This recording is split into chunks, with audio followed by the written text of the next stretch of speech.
Bugun sizlar bilan SAT matematikadan mock ishlaymiz, ya'ni ikkinchi modulni ko'rib chiqamiz. Buning uchun veb-saytimizga kirib olamiz. SAT.com.uz ga kiramiz. Hamda get start qilib biza kirishimiz kerak bo'ladi. Ya'ni o'sha platformaga akkauntimiz orqali. Xo'p, mana endi bu yerda mock test degan kodi bor. O'sha mockni kodini teradigan bo'lsangiz, sizga avtomatik tarzda ochib beradi.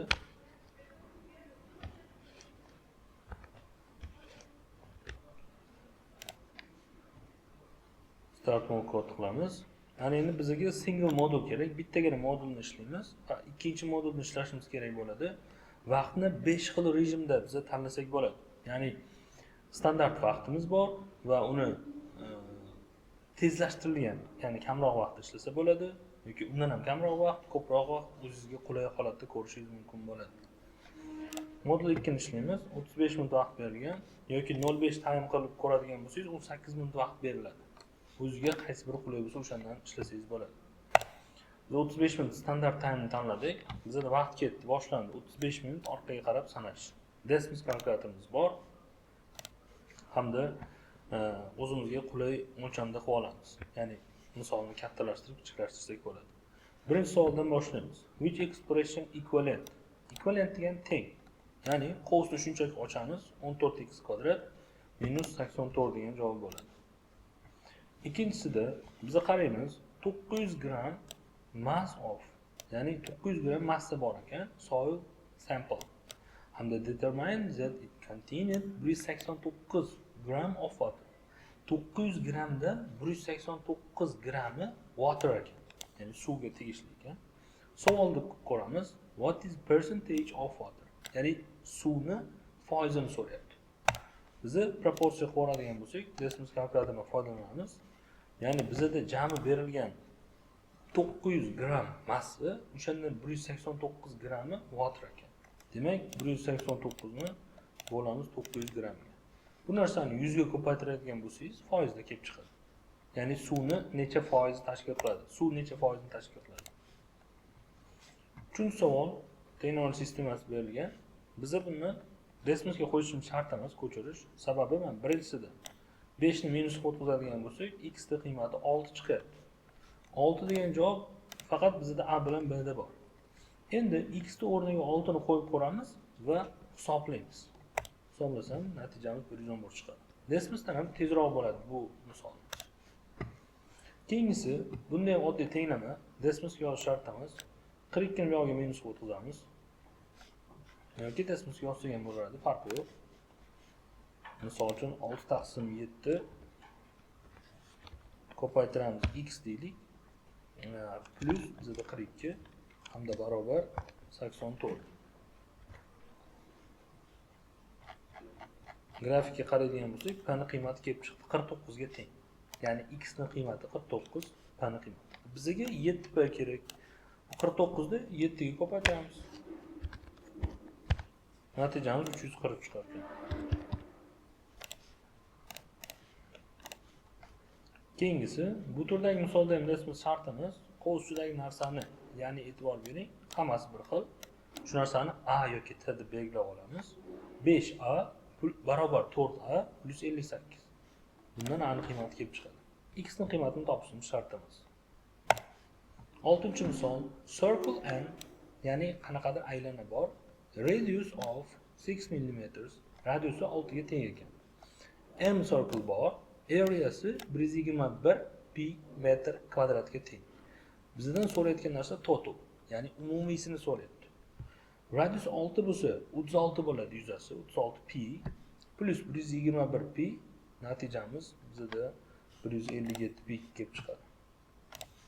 7-savol. Slope ni toping debdi. Slope x ni oldidagi koeffitsient edi. Yaqinlashtirib qaraymiz. X ni oldida 20 turibdi, lekin uni oldida yana ko'paytirilgan narsalar bor. Bu yerda ham x bor. Bu holatda biz slope ni topa olmaymiz, ya'ni qovusni ochib, soddalashtirib, standart formaga olib kelishimiz kerak. Natijada bizda bo'ladi 27 degan javob xato. 27 ni ko'paytiramiz 1/4 ga.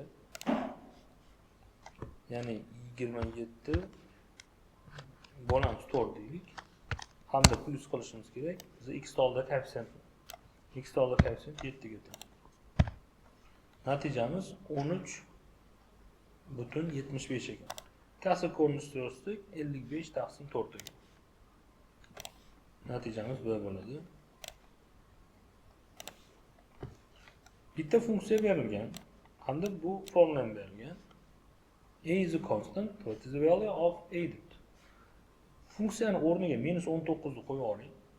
Natijani hisoblaysiz. Ya'ni desmosdan foydalansak -19 barobar bizda x plus 16 taqsim 5 ekan.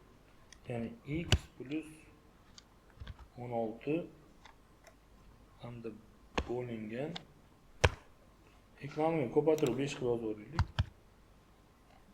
X qiymati kelib chiqadi.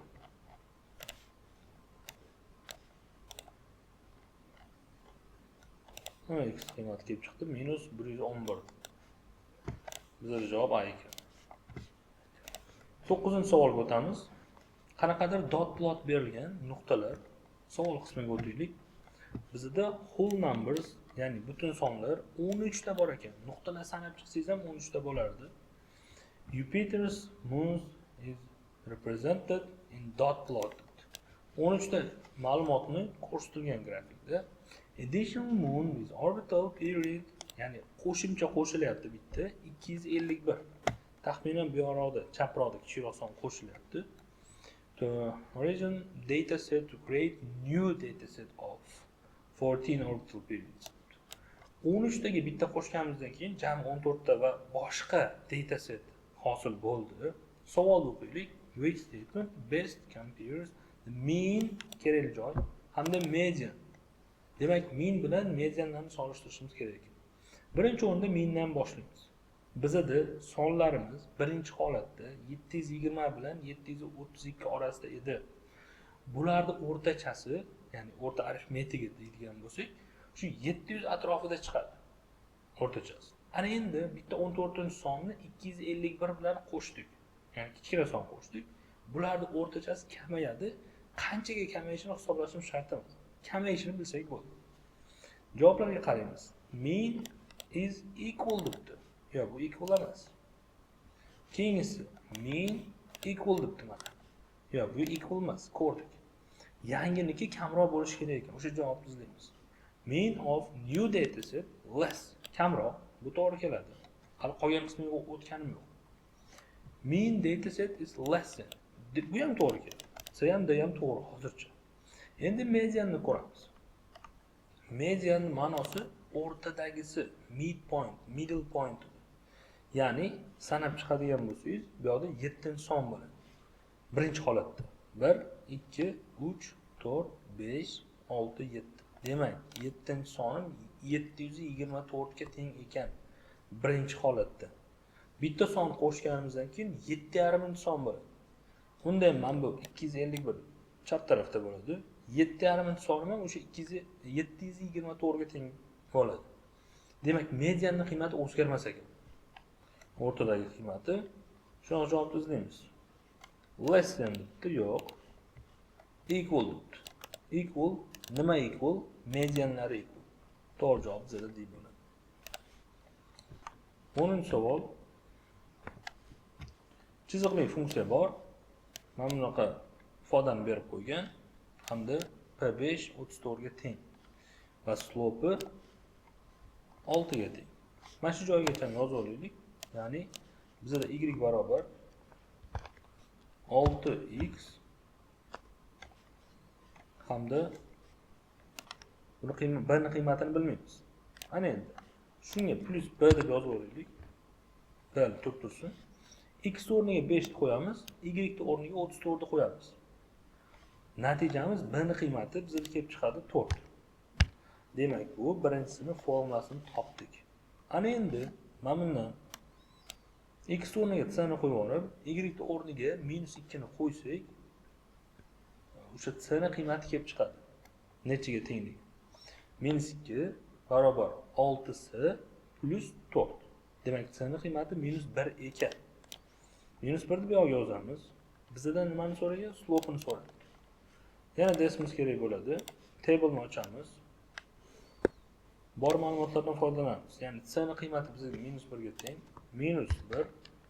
Ikkinchi nuqtamiz -4 hamda 6 ga 52 ekan. Va bu narsani biza formulasini topishimiz kerak. Qanaqa funksiya? Chiziqlimi, kvadratikmi, kubik? Bizada chiziqli funksiya. Formulasi y barobar 8x plus 4 ko'rinishda ekan. Bizdan faqat slopini so'ragan. Slopimiz 8 bo'ladi. Navbatdagi savol, 11-savol. Kvadrat tenglami berilgan. Equation has exactly one solution. Bitta yechimga, yagona yechimga ega. Qachon kvadrat tenglami yagona yechimga ega bo'lardi? Qachonki diskriminant 0 ga teng bo'lsa. Diskriminantni hisoblaysiz buni 0 ga tenglashtirasiz. Ya'ni 24 ning kvadrati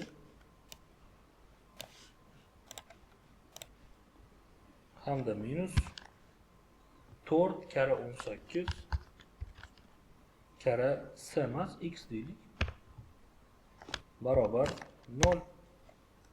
X qiymati kelib chiqdi nechaga teng? Ya'ni c ni qiymati kelib chiqdi. C ni qiymati bizda 8 ekan.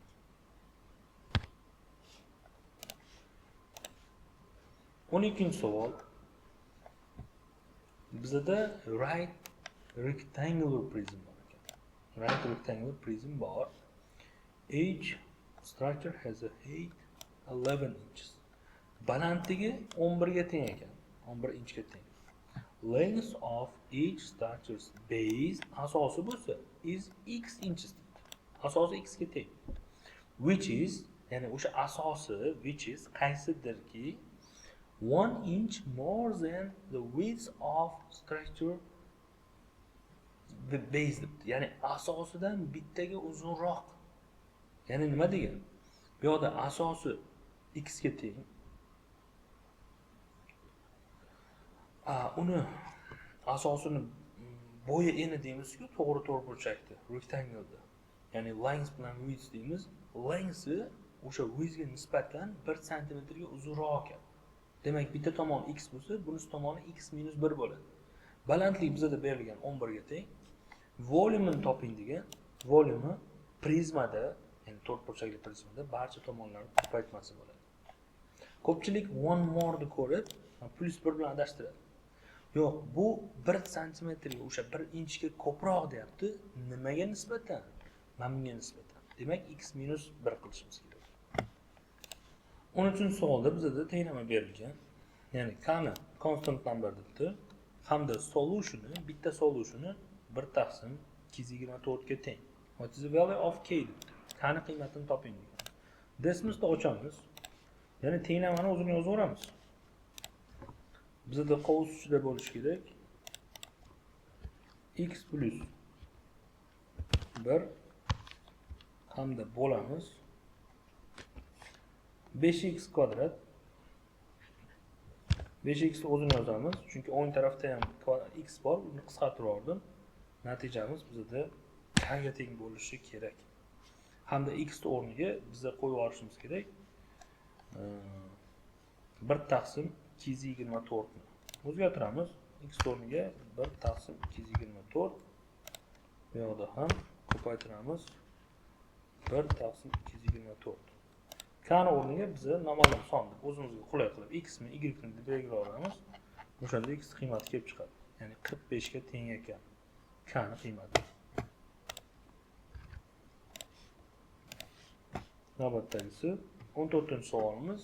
Bizda funksiya berilgan, formulasi decreasing, ya'ni kamayadigan chiziqli funksiya bor ekan, boshqa funksiya. Buni formulasi yo'q. Ikkita funksiya bor. Intersected at 2 point. Ya'ni ikkalasi intersect qiladi ikkita nuqtada, ikkita funksiya. Nuqtalar bergan hamda j kattaroq n dan bo'lsa, bu sharti bu. Qachon gx kichkina fx dan bo'ladi. Which of the following must also be true. Buning uchun grafikini ko'rishimiz kerak. Hech bo'lmasa bitta funksiya berilgan, o'shani grafikini chizishga harakat qilamiz. Y barobar -39 ni darajasida x ekan. Demak, mana funksiyamizning grafiki chizildi bizda. Ko'rishingiz mumkin. Mana shunaqa ko'rinishda bu. Endi kamayib boradigan funksiyaga bitta misol yozaman. Misol uchun aytaylik y barobar boshqa o'zim tuzib olayman. Minus 3x plus 10 yoki plus 1. Mana pastga qarab ketyapti. Bular kesishmayapti. Kesish uchun men bu sonni o'rniga boshqasini yozaman. Misol uchun 5 yozaman. Minus 5. Mana kesishdi. Yoki yanada kattaroq son yozaman. Minus 10. Xohlagan sonningizni yozib tekshirib ko'rishingiz mumkin. Grafikka qaraymiz. Mana yaqinlashsangiz ikkita nuqtada kesishyapti. Xo'p, endi savol qismiga o'taylik. Hozircha biz grafikni tasavvur qildik. Qachon deyapti bular gx funksiya fx da kichkina bo'ladi. Javoblarga qaraymiz. Qachon bo'lar ekan? X da qiymati mana shu. Demak, bizda qizil bilan belgilangan fx birinchi funksiyamiz tepada bo'lishi kerak. Gx dan ko'p funksiyadan. Qachon tepada bo'ladi? Qachonki mana shu nuqtalar orasida. Ya'ni x da ikkita qiymatlari orasida bo'lishi kerak. Qarang, yuqorida joylashgan.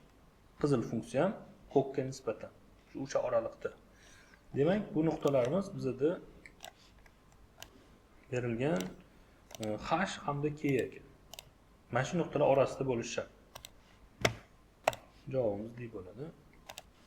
Navbatdagi savol. 1 gallon, bitta gallon kosti narxi $29 ekan. Cover 300 square feet of surface. Ya'ni $29lik narsa 300 kvadrat feetga yetar ekan surface'ga. Desk has a total surface area D square feet. Bitta shu stolni yuzasi D square feet ekan. Qanchalik nima? Which equation represented the cost o'sha narxini in dollars of land needed to cover desk twice debdi. Mana shu so'zga e'tibor bering. Ya'ni 2 marta bo'yaydi. 2 marta ko'proq ishlatadi. Biz o'zimizga oddiy qog'ozga yozsak ham bo'ladi yoki sizga ko'rsatish uchun desmosda yozyapman. Ya'ni $29 bo'lamiz 300 ga bu narsa nima kelib chiqadi? 1 kvadrat feet uchun necha pul ishlatishim, necha pul kerakligi. Bunaqadan qancha bor bizda? Dita bor. Ya'ni bilmaymiz-ku necha metr kvadratligini yoki square feetligini. Va bu narsani yana ko'paytiramiz 2 ga. Nimaga? Chunki 2 marta bo'yayapti, twice. Bu natijamiz shu bo'ladi. Qisqarsa agar qisqartirish imkoniyati bo'lsa qisqartirib qo'yamiz. Bo'lmasa shu ko'rinishda qoldiramiz.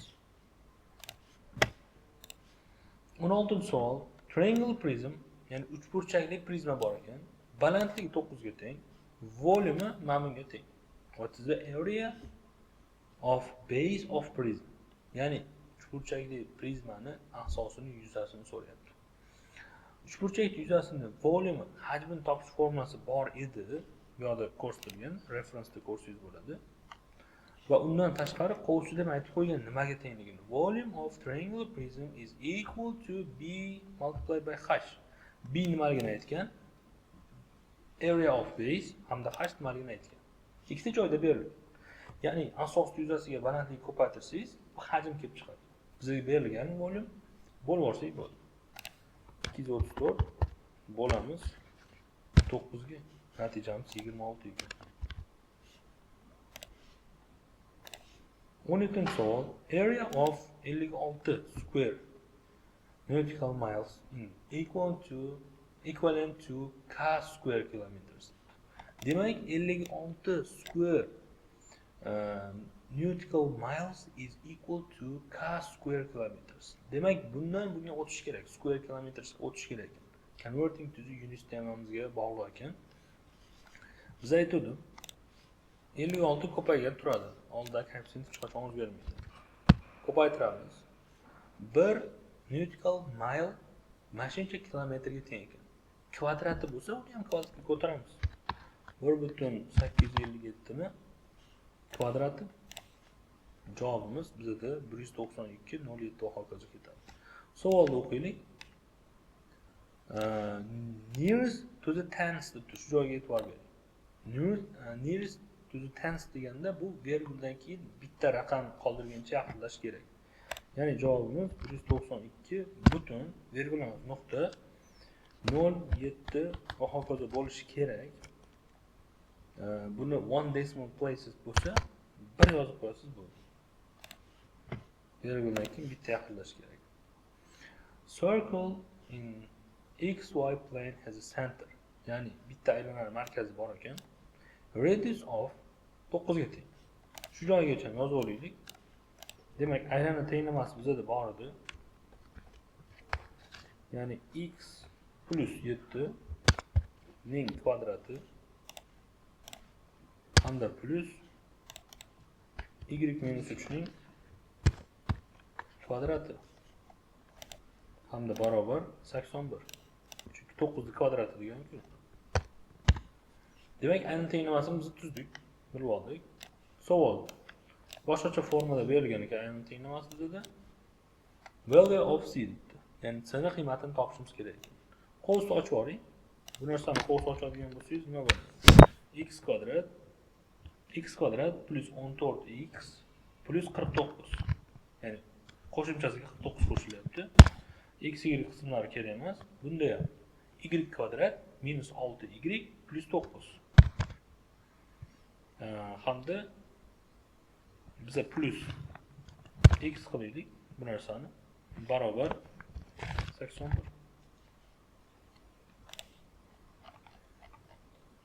X qiymati bizga kelib chiqdi nechaga tengligi. X qiymati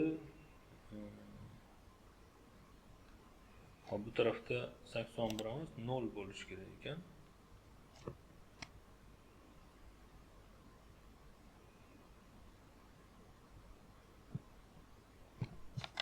Demak, bizda minus 20 chiqadi.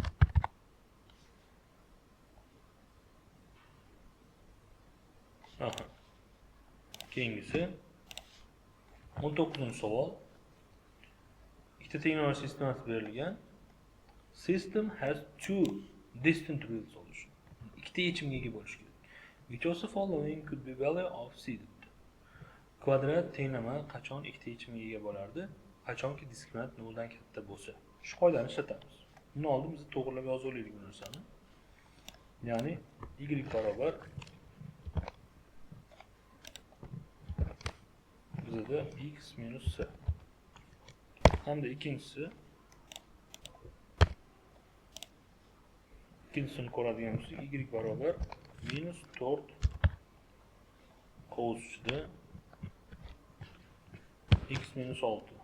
X minus 6 ning kvadrati. Mana, bizda kelib chiqdi. Qachon ikkita yechimga ega bo'ladi? Sani o'rniga qo'yib ko'ring. Sani qiymati 1 bo'lsa, yechimga ega bo'lmas ekan. Bu javob xato. 5 bo'lsa-chi. Mana bu narsani 5 qilib ko'ring. Yo'q, 5 bo'lsa ham mana hech qanaqa yechimga ega emas. Ketdi, bu ham xato. Keyingisi 95 taqsim 16. Mana oddiy sonni qo'yib ko'raylik. Birinchi 11 da qo'yib ko'raylik. 11. Mana o'zi 10 da ikkita yechimga ega bo'ldi. 11 bo'lsa ham ikkita yechimga. To'g'ri javob bizda D ekan. Seni ham tekshirib ko'ramiz. Ya'ni 95 taqsim 16 bu taqriban to'g'ri keladi. Bizda 6 butun nechigadir? Taxmini mana. 6 nechida?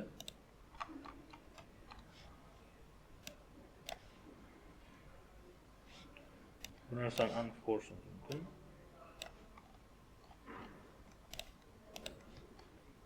6 bo'lsa 96 bo'ladi. Bu ozroq kamroq. Bitta yechimga ega bo'lar ekan, kesishadigan nuqtasi. Shuning uchun bu javob bo'lmaydi. Bizda ko'rinib turgan D javob to'g'ri bo'ladi. 20-savol. Bizda integer sonlar berilgan. A b dan kichkina, b 0 dan kichkina. Which of the following equation displays constant or coefficient? Ya'ni constant yoki coefficient degani mana bu. Coefficient hamda constant. Constant bu plus b qo'shilgan narsa. Coefficient bu oldidagi mana bu a soni yoki base asos o'shalar bo'lishi mumkin. Y coordinate of y intercept. Ya'ni y o'qi bilan kesishgan nuqtasini qiymati bizda constant yoki coefficient bo'lishi kerak deyapti. Savolga qaytamiz. Y-intercept degan narsa x o'rniga 0 qo'yamiz. X o'rniga qo'yganimiz nechadir son chiqadi va o'sha son bizda ko'rinib turishi kerak. X o'rniga qo'yib ko'ring 0 ni birinchisi uchun. Ya'ni a ko'paytirilgan 4.2 darajasida 1 bo'lib qoladi. Buni hisoblasangiz qanaqadir son chiqadi va o'sha son ko'rinib turgan bo'lishi kerak. Koeffitsient yokida constant bo'ladi. Demak bir xato ko'rinmayapti. Bir qatnashgan javoblarni chiqarishimiz. Ikkini ko'ramiz. X o'rniga 0 qo'ysam, a ko'paytirilgan 4.2 ning 0-darajasi, ya'ni 1 a plus b bo'lib qoladi. A plus b ham bir qanaqadir son chiqadi. O'sha yig'indisi bizda ko'rinib turgan bo'lishi kerak. Bu yerda yig'indisi ko'rinmayapti. Yo'q. Demak, bu javob ham bo'lmaydi. 2 ham chiqib ketdi. Neither nor bo'ladi. Ya'ni ikkalasi ham emas degan ma'noda. Navbatdagi savol. Tenor sistemasi berilgan. Xo'p, bu yerda men javoblarga qaraydigan bo'lsak, bunaqa turdagi savollarni avval ko'rganmiz. Point, nuqta ma'nosi nima degan? X ni o'rniga r ni qo'ysang, y ni qiymati mana shu chiqadi degan. Biz x ni o'rniga qo'yib tekshirib ko'ramiz. Qani y ni shunaqa chiqarmikan yo'q. Qo'yib tekshirib ko'rsangiz, bu yerda a javob chiqmaydi, b ham chiqmaydi. Endi y ni o'rniga qo'yib ko'ring. Tepaga ixtiyoriy birortasi. Ya'ni y ni o'rniga nuqtadagi y bu r deki qo'yib ko'rsak, x ni qiymatini topamiz. Ya'ni 5x plus 4 ta r bor 3 bo'ladi. Bundan x ni qiymatini topadigan bo'lsangiz, minus 4r taqsim 5 plus 3 taqsim 5 bo'ladi. To'g'ri javobimiz C bo'ladi. Agar to'g'ri javob C bo'lmaganda edi, bu ham to'g'ri kelmaganda edi, D ni belgilab ketardingiz. Buni tekshirish shart emas. Oxirgi savolimiz, 22-savolimiz. Bizda triangle berilgan ABC hamda ikkinchi triangle DEF. AB hamda DE tomonlari 10 cm dan har bittasi 10 inchdan desak bo'ladi. A bilan D burchaklar 40 ga teng, ikkalasi ham. Which of the following additional piece of information sufficient to prove where the triangle ABC is congruent? Kerakli so'z bizda congruent. Similar bor, bu o'xshash, congruent degani bir xil, aynan teng bo'lishi kerak, ikkalasi bir-biriga. Ya'ni ma'no nima chiqaryapti? Bizda ikkita uchburchak, bittadan burchak berilgan, unga yopishgan bitta tomoni berilgan, yana qo'shimcha qaysi informatsiya bizga yetarli bo'ladi, bularni congruentligini isbotlash uchun. Javoblarni qaraymiz. B bilan C burchak teng bo'lishi kerak. Burchak alomatidan topib bo'lmaydi. Ya'ni ikkita burchak tomon ham bo'lishi shart. O'shaning uchun bir bor javoblar chiqarib tashlaymiz. Faqatgina ada bor ekan.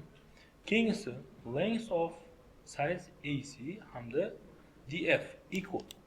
Ya'ni bizda bitta tomon bor va burchak bor. Ikkinchi tomonlari ham teng bo'lsa, bular teng deyapti. To'g'ri. Uchinchi burchak tomonni ham topsa bo'ladi, burchaklarni ham topsa bo'ladi. Hozircha ikki qatnashgan javoblarimiz to'g'ri. Endi uchinchisi length of sides BC hamda EF equal. Qarang, bitta tomon bor, unga yopishgan burchak bor, hamda uchinchi tomon beryapti. Ular orasidagi burchak bermayapti. Bizga aynan tenglik alomatlarida tomon, burchak, tomon bo'lishi kerak, yopishgan bo'lishi kerak. O'shaning uchun 3 bor javoblarni chiqarib tashlaymiz. 3 noto'g'ri. Bizda faqatgina sufficient bo'ladi, 2 bo'ladi. Qolgan to'g'ri kelmaydi. Xo'p. Testimiz yakunlandi. Javobingizni tekshirib ko'rishingiz mumkin. Hamda oxirgi qismida emailni yozib report ham berishingiz mumkin balangizni.